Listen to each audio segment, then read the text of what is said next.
Hi കൂട്ടുകാരെ, പുതിയൊരു വീഡിയോയിലേക്ക് സ്വാഗതം. വൈകിട്ട് നമ്മൾ ചായയോടൊപ്പം കഴിക്കാനായിട്ട് പലതരം വടകൾ നമ്മൾ ഉണ്ടാക്കാറുണ്ട്. എന്നാൽ സ്വീറ്റ് പൊട്ടാറ്റോ കൊണ്ട് നമ്മൾ സൂപ്പറായിട്ടൊരു വട ഉണ്ടാക്കാം എന്നുള്ള കാര്യം ആർക്കെങ്കിലും അറിയാമോ? അപ്പോൾ വേഗം തന്നെ വീഡിയോയിലേക്ക് കടക്കാമേ.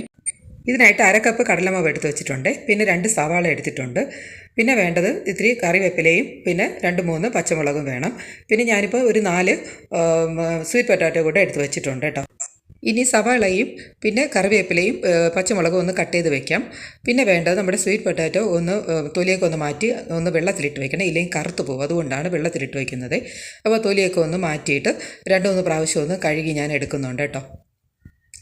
ഇനി ഇതിനെ ഈ സ്വീറ്റ് പൊട്ടാറ്റോ ഒന്ന് നന്നായിട്ടൊന്ന് ഗ്രേറ്റ് ചെയ്തെടുക്കാം. ഏറ്റവും ചെറിയ ഗ്രേറ്ററിൽ കൂടെ ചെയ്യുന്നതായിരിക്കും ഏറ്റവും ബെസ്റ്റ് കേട്ടോ. അപ്പോൾ ഈ ഒരു കണക്കിന് ഞാൻ ഗ്രേറ്റ് ചെയ്തെടുക്കുന്നുണ്ട്. അപ്പോൾ ഇത്തിരി പാടാണ് ഒന്ന് ഗ്രേറ്റ് ചെയ്തെടുക്കാനായിട്ട്. എന്നാലും നമുക്ക് ഒന്ന് പ്രസ് ചെയ്താൽ നന്നായിട്ട് ചെയ്യാൻ പറ്റും കേട്ടോ. എന്തായാലും ഈ ഒരു രീതിയിൽ ഞാനിപ്പോൾ ഒന്ന് ഗ്രേറ്റ് ചെയ്തെല്ലാം എടുത്തിട്ടുണ്ട് കേട്ടോ. ഇനി ഇതിലേക്ക് 1 ടീസ്പൂൺ ഉപ്പ് കൂടെ ചേർത്തിട്ട് നന്നായിട്ടൊന്ന് മിക്സ് ചെയ്ത് ഒരു അരമണിക്കൂർ വയ്ക്കാം കേട്ടോ. അരമണിക്കൂറിന് ശേഷം ഞാൻ നോക്കുമ്പോഴത്തേക്കും ഇത്തിരി വെള്ളമൊക്കെ ഒന്ന് വന്നിട്ടുണ്ട്. ഇത് അതിൽ നിന്ന് ഇറങ്ങിയ സ്റ്റാർച്ചാണ് കേട്ടോ. അപ്പോൾ അത് നമുക്ക് വേണ്ട, അത് മുഴുവൻ ഒന്ന് പിഴിഞ്ഞ് മാറ്റിയിട്ടുണ്ട്.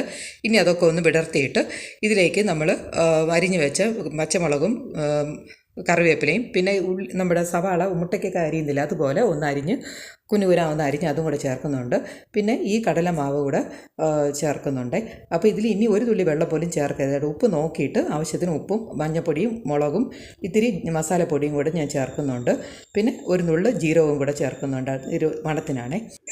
എല്ലാം കൂടെ നന്നായി ഒന്ന് മിക്സ് ചെയ്ത ശേഷം ഒന്ന് ഉരുട്ടാം കേട്ടോ. അപ്പോൾ മാവ് നമ്മൾ നോക്കിയിട്ട് കടലമാവ് ആവശ്യമുണ്ടെങ്കിൽ 1 ടീസ്പൂണൊക്കെ നമ്മൾ ചേർക്കാം. എനിക്കിപ്പോൾ അത് കറക്റ്റായിരുന്നു കേട്ടോ. അപ്പോൾ ഞാൻ ഇപ്പോൾ എല്ലാം ഒന്ന് ഉരുണ്ട പിടിക്കുകയാണ്. ഇതിൽ ഒരു തുള്ളി വെള്ളം പോലും ചേർക്കരുത് കേട്ടോ. അപ്പോൾ അങ്ങനെ വേണം ഇത് ഉരുട്ടിയെടുക്കാനായിട്ട്. ഇനി ഒരു പാനിൽ ഓയിൽ ഒഴിച്ചിട്ട് ഓരോന്നായിട്ട് ഇട്ട് നമുക്കിതൊന്ന് വളരെ ലോ ഫ്ലെയിമിലിട്ട് വേണം ഇതൊന്ന് എടുക്കാനായിട്ട്, ഫ്രൈ ചെയ്യാനായിട്ട്. പക്ഷെ പെട്ടെന്നാവും കേട്ടോ. ഒരു തുള്ളി എണ്ണ പോലും ഇത് പിടിക്കില്ല കേട്ടോ. ധൈര്യമായിട്ട് നമുക്ക് ചെയ്യാം. നമ്മൾ ഒഴിക്കുന്ന എണ്ണ മുഴുവൻ അങ്ങനെ തന്നെ ഇരിക്കും കേട്ടോ. അപ്പോൾ ഇനി അടുത്ത ബാച്ച് ഞാൻ അതുപോലെ ഒന്ന് എടുക്കുകയാണ്. അപ്പം നല്ല ക്രിസ്പി ആയിട്ടാണ് ആകേണ്ടത്. പക്ഷേ ഈ ഒരു കണക്കിന് നമ്മൾ ഒന്ന് വറുത്തെടുക്കണം. അപ്പോൾ ആ പുറമൊക്കെ നല്ല ക്രിസ്പി ആയിരിക്കണം, ആകമൊക്കെ നല്ല സോഫ്റ്റും ആയിരിക്കും കേട്ടോ. ഈ ഒരു കണക്ക് നല്ല ഇതായിട്ട് അടിപൊളിയായിട്ട് കിട്ടിയിട്ടുണ്ട്. ഇതിൽ ഒരു തുള്ളി എണ്ണ പോലും പിന്നെ കുടിക്കുകയില്ല കേട്ടോ. അപ്പോൾ ഇതിൻ്റെ ഡീറ്റെയിൽഡ് ആയിട്ടുള്ള റെസിപ്പി ഞാനൊരു ചാനൽ അപ്ലോഡ് ചെയ്തിട്ടുണ്ട്. അപ്പോൾ അതിൻ്റെ ലിങ്ക് ഞാൻ ഡിസ്ക്രിപ്ഷനിൽ കൊടുത്തേക്കാം. അപ്പോൾ എല്ലാവരും ഇതൊന്ന് ട്രൈ ചെയ്യുക. ഇഷ്ടപ്പെട്ടാൽ ഒന്ന് ലൈക്ക് ചെയ്യുക, ഷെയർ ചെയ്യുക. പുതിയൊരു വീഡിയോയുടെ കാണാം. Okay, thank you friends, and also thank you for watching.